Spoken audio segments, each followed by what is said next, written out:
Welcome to the Not Great Parents podcast. I'm Not Great Parent Molly, and this is Not Great Parent Nathan. Hello. I just noticed you have a water bottle and a Diet Coke. I know. I'm that person. When I go into a restaurant, I'm like, I'll have a Diet Coke and a water. Do you really? Yes, I'm annoying Why? like that. I don't know, because sometimes I get I just want water, and then sometimes I want to like some caffeine. So my younger brother Can't make a used to decision. do that It's all all the the same. time when he was a kid. I don't know if he still does it. He would always have a bottle of water and a Sprite. Now, when we went to restaurants, it's not his nature to ask for more than Right. what he needs. Unlike me. Yeah, like you. Like Rude. such a neat. No, I just mean he wouldn't ask for anything. I know. If something was wrong, he's not going to correct it, any of that kind of stuff.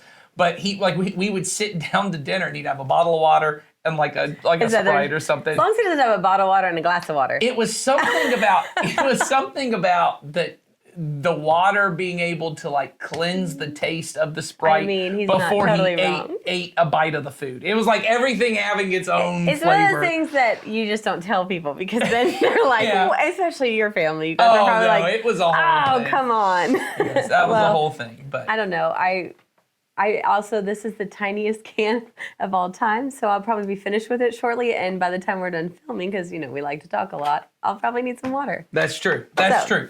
Well, I don't think we've said Merry Christmas to everybody. No, we haven't. Merry Christmas. We are filming this, and now it is actually Christmas season. Yeah, we're right at we're when this airs, this will be our last episode before Christmas Day. Mm-hmm. When we are filming this, we are 5 days into December. Yes. So But at least we're not in November filming Christmas. That's so true. it does feel a little it does bit. feel like Christmas. My little Christmas bit- tree's up, your Christmas Mine's tree's up. up, The and- Christmas trees in the church are up. Oh, yes, they are. So it finally feels like Christmas, and just in time for us to be done with this. Yes, right. Well, that's okay. That's how it goes. It Yeah. ends before you even know it. It's over. So anyway, should we tell them why we're not great? Yes, I think Because we should. always tell you all why we are not great. That's correct. But we don't want to be great. So we call ourselves the Not Great Parents, and this is the Not Great Parents podcast, because the world defines great as more and Basically, seeking yeah. more. The world has a bucket list of all the things as a parent we should be doing. We should have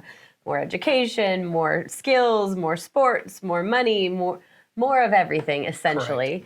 And when you look at what God has to say about life, he says we should live in his goodness. And Right. so as parents, we want to differentiate that for our family so that we are prioritizing the goodness of God and aligning our family in that direction rather than chasing after great. Yeah, So- because the allure of greatness is often so strong that it pulls us away from the goodness, or you could say the righteousness of God. What God says is the way to live in his kingdom, right? Jesus said that, if you want to be great in his kingdom, you have to become like a child. And he Right. didn't mean like this idea of like a sweet, naive, innocent child. He meant you have no power. Yes. You have no privileges. You choose to reduce yourself, as he would say, to become the last, so that in his kingdom you could be the first. And that he said in his kingdom, those who were first in the kingdom of the world will very likely be last in his world. And he said many of those who are first will end up last. And we want to be people that are teaching our kids what it means to live in the goodness of God. And that means we have to start. Yes, we have to be the ones to do it first, because like anything, our kids see us. We're the model. Yes. We are the ones that we have the most influence over our children, most likely, especially at certain ages. We they see us. They're in our home where we have our guard down, so they Yes. see the real versions of all of us. And so it's very important that we start there. We start with us, and then we become very intentional about how we go about building that into our whole family and in our family life.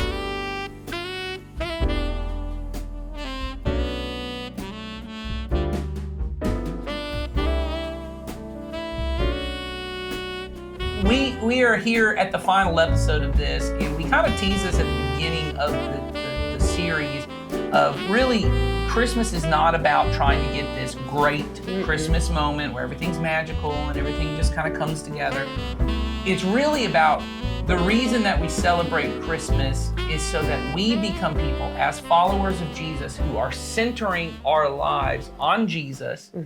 And by doing so in such a way that our lives begin to kind of take the shape that his life did. I think a lot about, Romans 12, where Paul, a lot of people have heard this before, where he says, in view of God's great mercy, right, in view of all God's done for you, offer your bodies as living sacrifices. Right. This is what it means to worship God, is that you would offer your entire being and say, I'm sacrificing, and it may be for many of us, I'm sacrificing greatness and all the things that I thought my life could be and all the dreams I thought it could be, so that I lay it down on this altar of God's goodness. I pursue what he says at the end, then you will know his good, pleasing, and perfect will if you do this.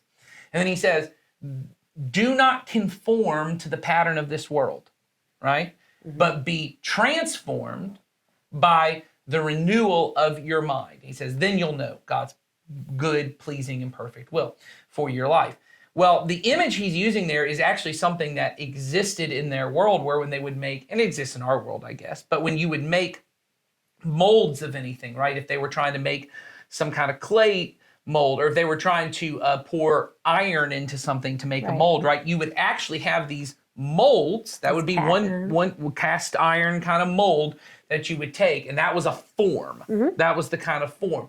Now, what he says is, when he's talking about conforming versus transforming, the word for transform is to take off one mold, put another mold on. Okay. Right? And so what he's saying is, there's one mold that this world is trying to shape you into. There's a story that our world is trying to get you to live into. There's ideals and values that this world, what we would call greatness, right, on this podcast. In that mold. That's one mold, and that's being conformed, right? He says you're pressing it into that mold. That's right. And everyone, and you see this with other people, and I'll say this, if you talk to someone who's outside America, if they're someone who's foreign to America, if you talk to a friend who's from Europe and they talk about Americans, they think all Americans kind of fit into one thing. And we like to think, oh no, we're so unique. We're so unique. Until, of course, we go to another country and we go, all these people are the same. Why is everyone here the same? Like, we think because there is a mold, right? And there are unique imperfections and variations in every single person. We're all precious snowflakes. Yes. But there's a mold. There is an overall mold. Because we're all living into the same kind of story with the same kind of values, right? And what Paul is saying is, you take off that mold, and he doesn't say, and now you're free to be whatever you want to be. He says, be transformed by putting a new mold on, the mold of Christ Jesus. Live according to his story, his values, what we would call his goodness on this podcast, right? And you form yourself, you press yourself into that mold. Therefore, anything that can't fit into that mold gets cut off and goes away. And if you don't get close to that mold and touch that mold, it won't happen. That's right. Yeah, if you never put the mold on, if you don't know the shape of the mold, if you don't even know what you're doing, well, you'll never get to exist in it. And so when we talked early on about Christmas, is the point of Christmas is not to get this little Christmas moment. It's to allow Christmas to be just another part of our life where we are putting on that Jesus-shaped mold and being formed into his image according to his story.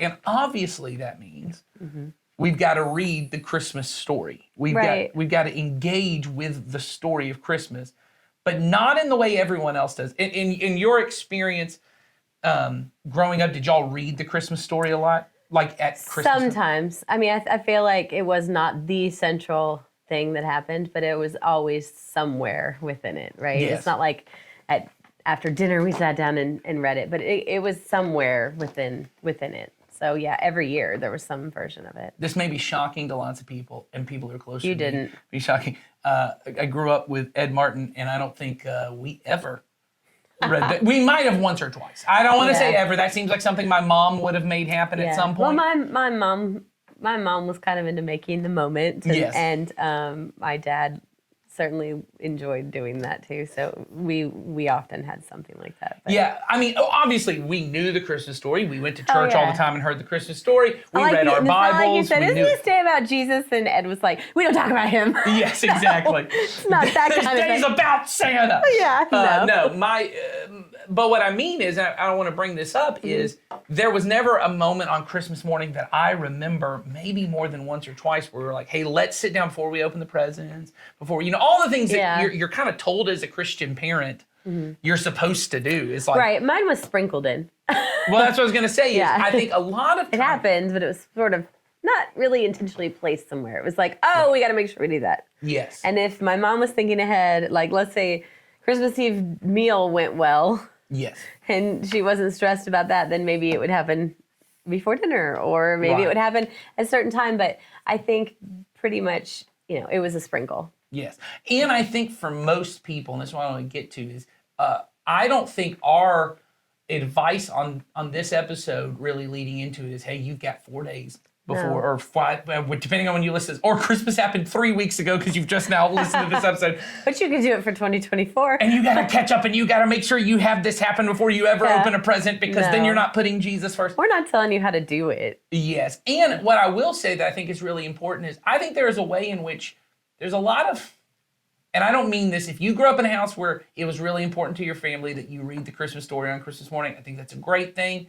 But there is, I just know among many Christian parents, there's almost this superstitious way people approach reading the Christmas story at Christmas time, which is like, really what everyone cares about is the presents or the family get together or the food, or like in my house, we went to a movie every Christmas Right. day. And so that's really what I cared about was let's Get get into to the the movie movie. theater, and but Jesus is first, so let's read the Christmas story before we do that, because if we don't, then we're not really Christians. Right. There's almost this superstitious way of, once again, you use the word sprinkle, but that's the way that we've described on this podcast is I'm really pursuing greatness and I'll sprinkle in some Jesus to try and make sure he blesses all of my greatness. I don't think it is necessary for you to read the Christmas story on Christmas morning or Christmas Eve No. to make it happen. I do think, and this is where I think we want to spend our time in this episode, it is really important that your family as a whole, one, is well versed in the Christmas story and really the story of Jesus, the life, death, and resurrection of Jesus, and that really you're holding that mold up. This is the important part, is that it's not just a story they know, it becomes the mold that you begin to shape your life around. Right. And the lives of your whole entire family. Yes. It's a framework for that. It is the mold. And without it, you're steering in some random direction. And so it's foundational to understand it, yes. to understand the birth of Jesus. And we want ourselves and our children to know that. So, because that's where it starts, right? And we are trying to mold ourselves and become like him. So we have to understand where it started.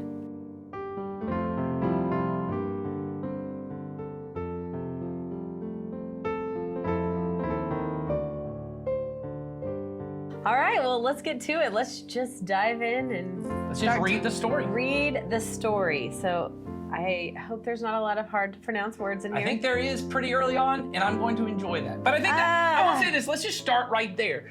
If you decide, even before this, and I think maybe we can mention this at the end of the episode, maybe you'll remember it and we can come back to it. Maybe, but I'm a little old. To really live into the Christmas story does not mean you personally have to be the one to sit down and read the story to your kids. No. I think it's great if you do. I think that's a great tradition for you and your family Right. to start is to do it.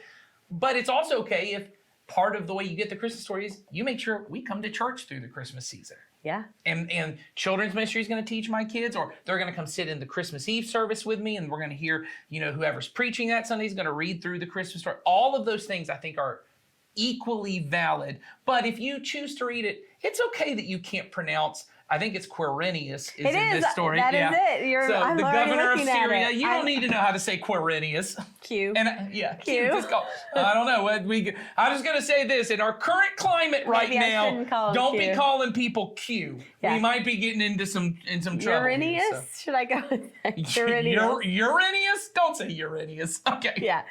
No, I will say this though, to what you were just saying.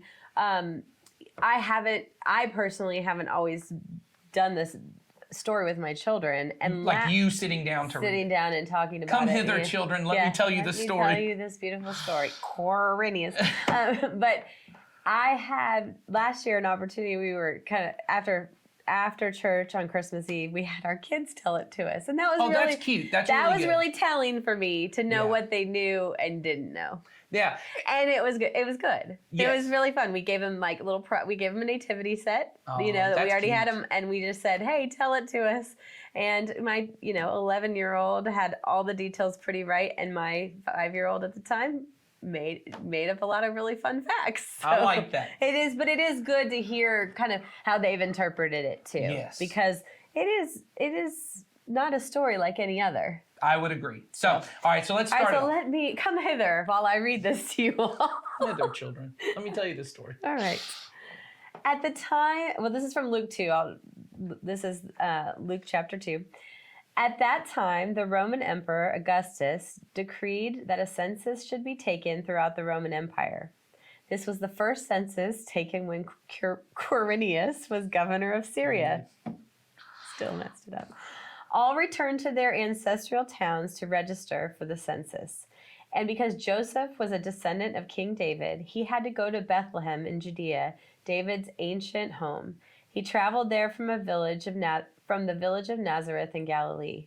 He took with him Mary, whom he was engaged to, who he was now expecting a child with. All right, I so- made some different words up in there. Just add in your own stuff. That's good. I think in Bible college I did learn if you just want to throw your own words into the Bible, you can do that. Who's gonna care? Still God breathed. Who's gonna know? I mean, you said it. So here we go. No, but here's where I would start on this. Once again, I think Molly made a good point of like letting your kids tell the story. I think there's a lot of good media out there right now. Like The Chosen has a Christmas episode.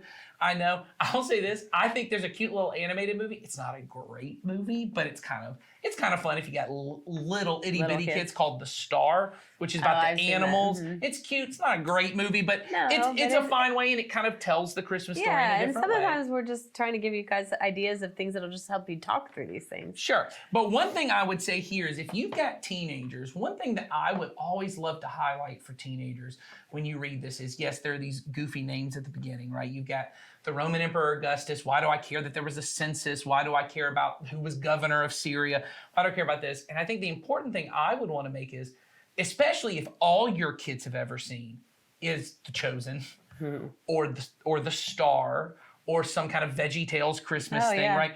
Where they feel like cartoons, or they feel like they can begin to feel like a fairy tale. And the reason Luke includes this information is because Luke is trying to get us to understand this happened in a specific time, this in a specific place. This was not once upon a time, far, in a galaxy far, far away, long time ago. It's not Star Wars. It's not fantasy. It's not. It was real. This is real, and these are real people, and this is a real story. And I think being able to drive that home for your kids is a huge thing that's important. And I think when you're reading a story like this, like we just did, we read a section and we stopped and we paused and we kind of recap it or whatever. That's so right. That's something that you can. I mean, I'm fumbling through these words, but at the end of this paragraph, I can say, okay, here's what I know now, and you can kind of. You break it apart for them because some of you guys are going to have kids that are different ages too. So an older child may understand some of this and a younger child may need a little bit more help. But, even just with the word census, what does that mean? Things like that. So you can, stop at different points. Don't just read start to finish and then go, okay. Yes. It's good to sort of stop. This is a great time to stop and say, okay, here's some historical context. It That's was good. real, and this is what happened in those days, and here's ask- our main characters now. We've got Mary, we've got Joseph. Yeah, or even just to ask your kids. I like to do, or allow them to ask you questions. You don't have to be some scholar and know all of these different historical things. Your job is to be able to say, hey, this really happened. That's why they have the names of these kings. That's why they have the names of these people. And so that might be a little boring, or you may not pay attention to that, but here's why it matters. Or ask your kids, do you think this really happened? Or do you think this is a fairy tale? Do you think it's just a book? And allow them to have whatever answer they have. If they say, I think it's a fairy tale, say, okay, I don't. Yeah, I don't. I think you have to have a ability to have a conversation with someone. I think a lot of times parents either think, I need to correct their thoughts, and you better believe this because this is what we believe. Or I just let my kids say whatever they say and I don't have to say anything back. Yeah. That's not the way I would handle it either. If they say they don't believe, say, okay, but I do, so we're going to keep reading. Yeah, and if you believe it's a fairy tale, okay, listen to it as a fairy tale. I believe it's truth. Let's Let's keep going. we can still hear the same story. That's right. So go ahead. So, And while they were there, the time came for her baby to be born. She gave birth to her firstborn son. She wrapped him snugly in strips of cloth and laid him in a manger because there was no lodging available for them. So I think there's this really, there's this great song. We almost did it during our Christmas series, but we chose not to. It's by Phil Wickham. It's called Manger Throne. Actually, producer Charlie was the one who brought it to my attention. But it's this really beautiful song that I think is a really important part. And I would encourage you maybe even to listen to that song in the car. And, that's another way, once again, of telling the story. Because music is a way your kids might engage more than just sitting and listening to you actually read word for word the exact language. And I'm talking about if your kids are younger. I think there is a benefit as your kids get older to word for word reading the Word of God for them. But your job, once again, is to tell the story. And so there's this song, and the point of song Manger Throne is this idea of how strange it is that the King of Kings, that the God of all creation chose to rule the world from a manger throne. Because a manger is this, I've heard people say it's like a trough, it's like a feeding trough, it's all these different things. Well, we know for sure that what they meant by manger was he was born in a place that was meant for animals. Right. He was born in a place that was meant for animals, and it was a human being, and not just a human put there, but the King of all kings, the God of all creation. The way I said it to my kids is, imagine how strange it is that the God who made everything, who's so big, all of creation fits inside of God himself. There is no part of creation that is not a part of God. God is bigger than all of this. And somehow he got small enough to become a clump of cells inside of a teenage girl's tummy, is the way I would say it to them, right? Or in their womb. That concept makes absolutely no sense. That creation itself exists within God, and then God somehow existed within creation and became the smallest, most vulnerable person. Once again, these are just ideas you can bring out of, isn't it strange? Why would God choose to do this?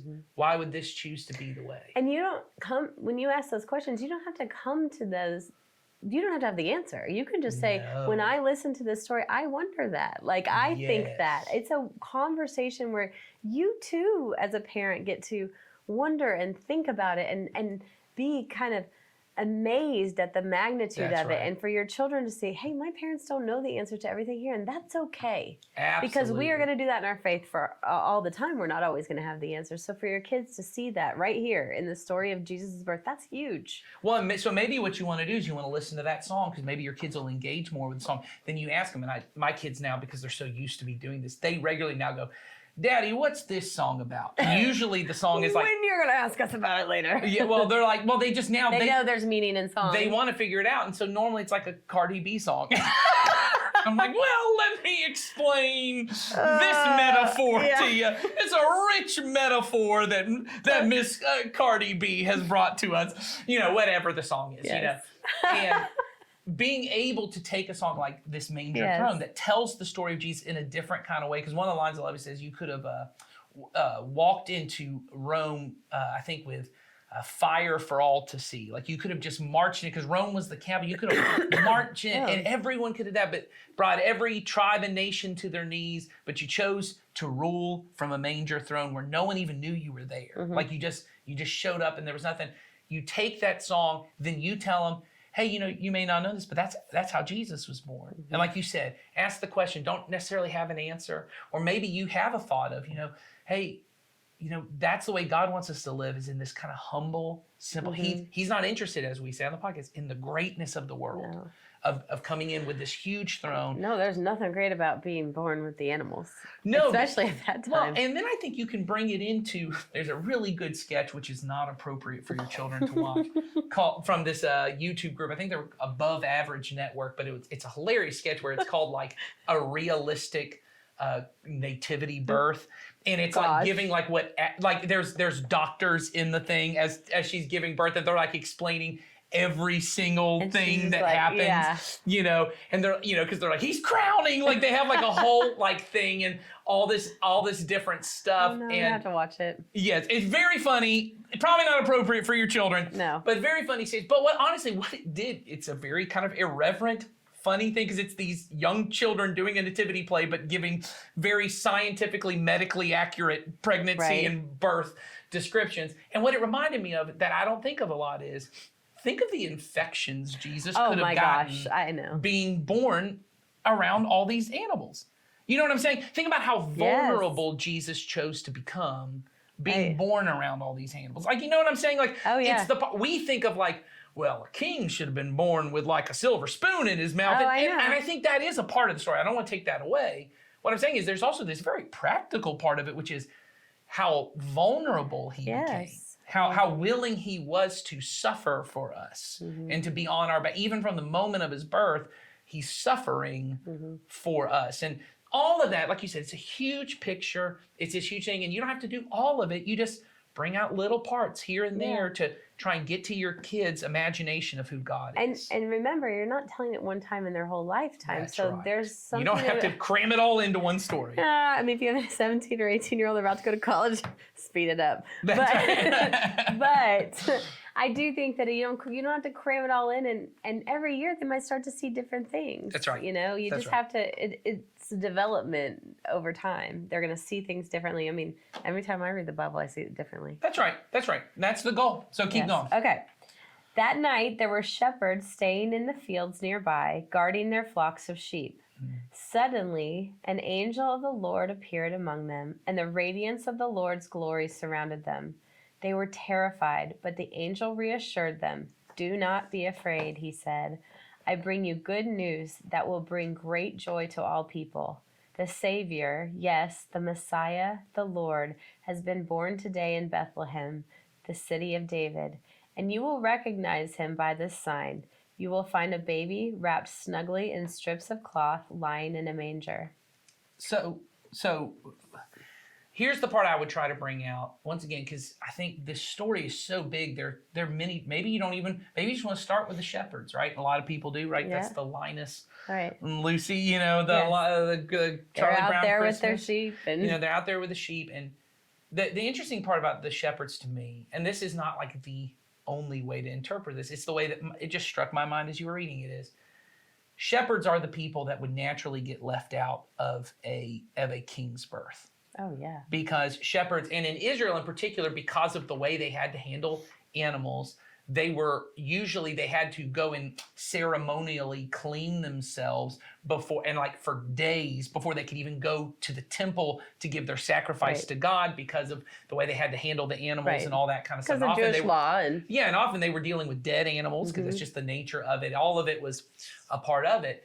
They were often smelly, not well paid. This is the night shift. So these are usually people who don't have the best. In our world, it would be migrant workers, yeah, right? and these are people who lived in the field with their sheep. That's right. So they're often smelly. They're often lower educated people. They're often lower income people, all the kind of thing, all the people who would naturally get left out. So here's a way that I would maybe think about this. And you're past this time by the time this has come out, but we just did Christmas in Coweta. And maybe you as a family, you do some kind of charitable giving around Christmas. That's a pretty Right. normal thing, right? There are people in our world who are naturally left out of everything important. They're forgotten about. Yeah. They don't matter as much. We were Like the talking, shepherds. if you know, in our church, we've been doing this NEST program, this emergency shelter team that is to house homeless people when it gets so cold and that it would be unsafe for them to be outside, as if it is ever safe for them to be outside. Right. And that's the thing is our county has decided, which I'm glad that they allow us to do this at this time, but at the same time, you wonder, it's easier to forget about them when it's not cold outside. It's easier to forget about people.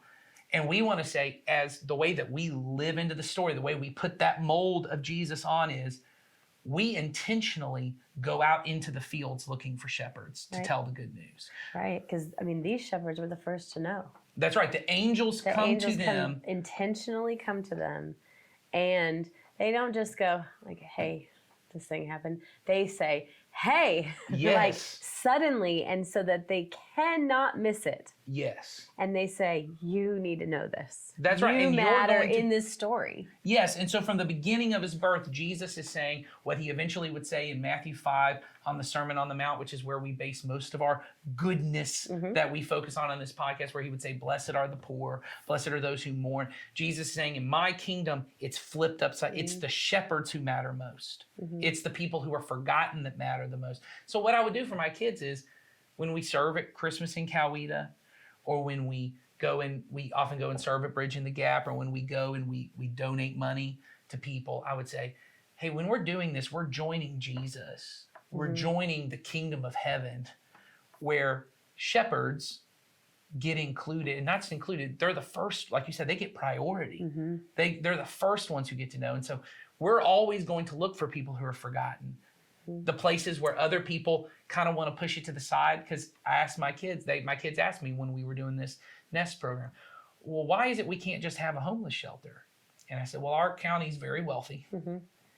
And we kind of would just rather hope to believe that maybe if you don't build a homeless shelter, maybe you don't build a way, maybe it would just go away. Maybe the problem, and they would say, well, those people aren't just going to go away. And I said, no, of course they're not going to go away. But there's a way in which, with all of our money and all of our comfort, we kind of just wish, let's just hide it. Let's ignore it. And as Christians, we are people who don't just hide and ignore other people. We choose to go to them. So that's another way to tell the Christmas story, is not just in actually, come hither and let me tell the story. Go out and do something and then tell them the reason we're doing this is because of the Christmas story. You know what I'm saying? Yeah, because you can tie in exactly, we have, because he loved us in this way, we are going to love others in this way. Exactly, because if you've got a kid, like my oldest daughter is this way, she hates having to sit and just sit still and listen to anything. We have a Bible study every Friday night with some people in our church, and our kids sit in on it. And she is like, I am done with this. She loves Jesus and she loves serving Jesus, but the idea of having to sit still and just listen to a lecture, and you may have a kid like that, but she loves it when we go and we serve at Bridge in the Gap. It's her favorite thing to be able to sit and pray, and you watch her. She's going over there to people she's never met before, and she's holding them as we're praying. Like, she loves that part. And it's a way for us to say, hey, you don't have to just sit still and be quiet and listen to the story. We're going to go live the story. And as we're driving home, I'm just gonna tie it all in. You know what I'm saying? So there's a lot of ways to bring this in, but let's keep going with the story. I know I look at this too, and I also see the second thing that I want to bring up. Is the very first thing the angel does is reassures them and says, do not be afraid. That's good. And so to me, when I read this, I think, gosh, that's the very first thing that God wanted us to know. Do not be afraid. And we live in such fear in this. That's true. That's good. In life and in our world especially, it's so part of who we all are, with anxiety and all these different things. But this angel is saying, don't be afraid, because I'm bringing you this good news. And it's reiterated other times in the Bible through Jesus' own words and other things. But here it is, before we've even laid eyes on him, there's this comfort in, don't be afraid, because he's here. I think, and so that brings another way that we can engage the scriptures with our kids, which is, I have a good friend in this church who every night before his kids go to bed for a whole week, he's helping them memorize a passage of scripture. Imagine sending your kids to bed with just the words, don't be afraid. I bring you good news that will cause great joy. Great joy to all people. All people are going to get great joy from this good news that would cause you not to be afraid. And every night you could just repeat that to your kids. You don't even have to go through the whole story. You just tell them that one part, and you say, hey, go to sleep tonight. Don't be afraid. Because Jesus is here. He's here with you. Man, that's a powerful thing. Yeah, that's a good, I'm really glad too. you brought that out, Mom. All right, so let's keep going. And another suddenly. Here we go. Suddenly, the angel was joined by a vast host of others, the armies of heaven, praising God and saying, glory to God in the highest heaven, and peace on earth to those whom God is pleased. That's good. So the armies of heaven, I'll just bring this one little part out. I know a lot of people see, whenever you see heavenly host, the word host, that's armies of heaven. It's just another way of saying the angel armies, right? And so when he says God's the God of the heavenly host, or because I think in most translations it says the angel was joined by a company of the heavenly host. But I love this translation, which I bet is New Living. Yeah. It's the heavens armies, right? It's just Right. another way of saying, so you have this angel show up, tells the story, and then the shepherds see this powerful, mighty army of angels who start singing. How powerful that must have been. So continue. When the angels had returned to heaven, the shepherds said to each other, "Let's go to Bethlehem. Let's see this thing that has happened, which the Lord has told us about." They hurried to the village and found Mary and Joseph, and there was a baby lying in the manger. After seeing him, the shepherds told everyone what had happened and what the angel had said to them about this child. All who heard the shepherd's story were astonished, but Mary kept all these things in her heart and thought about them often. The shepherds went back to their flocks, glorifying and praising God for all they had heard and seen. It was just as the angel had told them. So think about one of my favorite lines in the whole Christmas story is right there at the end where it said, Mary, and the translation I always memorized was, Mary stored these things up in her heart and she pondered them, or she treasured them, right? That Mary took these memories of these moments. And I think every parent can relate to that. If there's just these moments in your child's life and they become, I once heard a guy in our church, I'll say Lauren McCune, who served in our church faithfully the last 33, since day one in our church, has just faithfully served with our children. Right. And he said one time when I was interviewing him, as a way, we were honoring him in a video, and I asked him, I don't even remember what the question was, but he said, I have this little treasure chest that's in my heart that I hold on to. And he says, of these just moments where I could see a kid got it, or that a kid just needed someone to love them or care about them. Because I stored those things up in my heart. And every time it makes me, that's what I think of when I think of Mary treasuring these things. And so what I would do too for my kids is, once again, the Christmas story, what's so beautiful about it is this grand story about angel armies and about the God of all creation, but it's also a story about a baby. It is a story about a human. It is a story about God becoming one of us. Right, and about a baby who had all the greatness of the world stacked against him. He had parents that weren't married. Yes. He had, he's born in a barn. They had no home because they had to go get He this. had a king that was against him, wanted to murder him. And he had a king that was against. He had everything stacked against him. And as a mom, wouldn't that be terrifying? But yet she stored in her heart all of these special moments. These people coming to see her child, the reality she must have felt. She already believed that he, because the angel had told her. We didn't cover that part of the story, but then imagine when it's all playing out, just as they said. That's right. And then I think you have Mary, and she stores these things up. So what I would say then to my kids is I would try and make this more real for them, so they could understand what it must have been like to be there. And I would just say, I have all these memories of you stored up. And then maybe tell them some of those memories. I remember when she's now our youngest, but at the time she was our firstborn kid. When she was born, she cried so loud and so long. I remember I had a good friend who was a part of our church, who was a NICU nurse. She came to me the next day and said, "Oh, hey, I heard you guys were here." And she went over to see our daughter, and she said, "You're not going to believe it. All the nurses last night were talking about they had never heard a baby cry that loud and that long." And I said, she goes, "And I knew that was a Martin baby."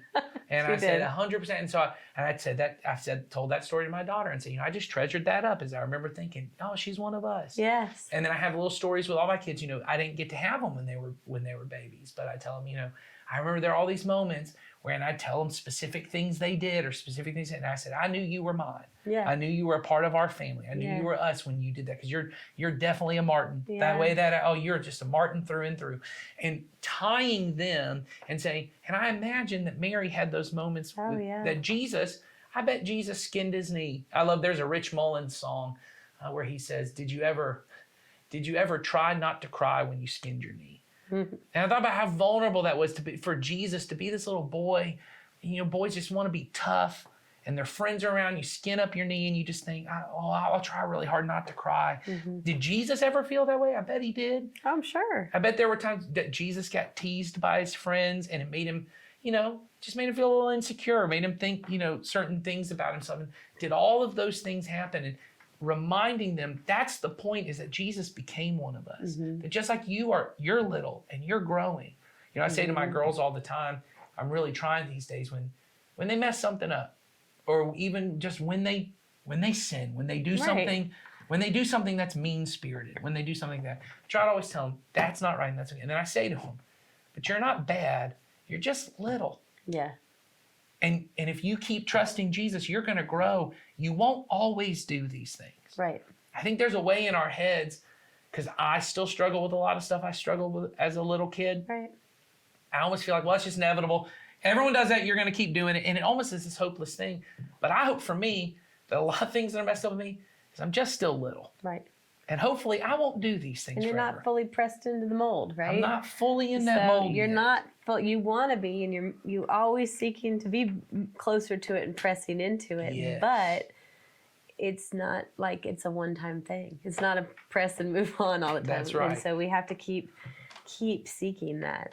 That's right. And so I think when it comes to all of this, when we talk about the Christmas story, regardless of how you do it, whether you're singing a song, whether you're serving people and reminding your kids, hey, this is why we do this, whether you're saying, hey, this is why on Christmas Eve we're going to be late to grandma's party, or we're going to be late because we're going to go to church and we're going to be a part of this because we're going to tell the story. This is why we might miss out on this activity because we went to Christmas in Coweta and we couldn't do this thing. Right. And we're going to live out the Christmas story. And I know everyone else, and I say this to my kids all the time, they'll say, well, so-and-so's family does this. And you know what my natural response is? Well, I'm not so-and-so's Oh, dad. I do that too. That's my natural thing. What I'm trying to do now Oh, is sometimes I say you should go live with so-and-so. I'll I'm call them terrible. up. They got a bed. It'll be fine. I'm trying these days, especially when I know someone, when the family is talking about it, often it's people who they don't follow Jesus. I'll say, I can't decide what other people do, but we follow Jesus. This is the way that he tells us to do things. And that's why you can't have goldfish today. No. It's not about small things like that, but there are big things. So-and-so went to Six Flags on Sunday. We don't go to Six Flags on Sunday. Right. We don't go do that thing on Sunday because we follow Jesus. We're going to church on Sunday.